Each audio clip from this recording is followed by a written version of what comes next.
बहुत समय पहले एक छोटे से गांव में एक लड़का रहता था जिसका नाम था अर्जुन।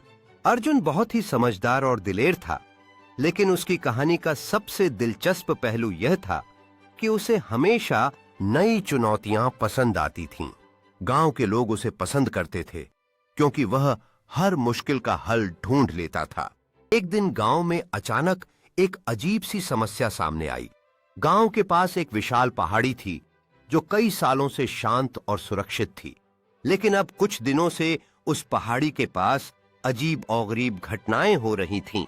रात के समय पहाड़ी से तेज आवाजें आने लगीं और कभी-कभी वहां से रहस्यमय धुआं उठता था।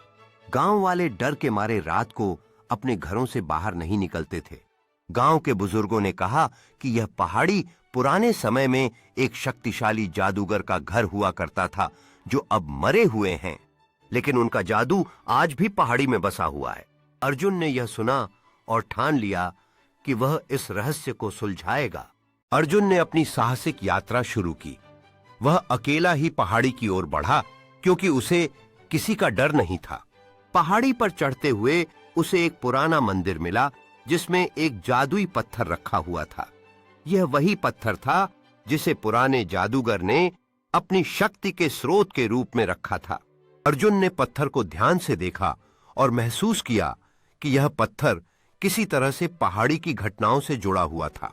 अर्जुन ने पत्थर को उसी स्थान पर वापस रख दिया और एक शांति की लहर महसूस की। अर्जुन ने पत्थर को उठाकर जैसे ही उसे छुआ, एक रहस्यमय रोशनी उस पर चमकी। पत्थर से एक आवाज आई, तुमने सही कदम उठाया है अर्जुन। इस पत्थर को स्थान पर सही रखकर तुम पूरे गांव को इस जादू से मुक्त कर सकते हो। उसी क्षण पहाड़ी से उठता धुआं रुक गया और रात की आवाजें भी शांत हो गईं। अर्जुन ने अपनी बहादुरी से गांव को एक बड़ी मुसीबत से बचाया। गांव वाले उसे एक नायक की तरह सम्मानित करते हुए उसकी बहादुरी की कहानी हर जगह सुनाने लगे।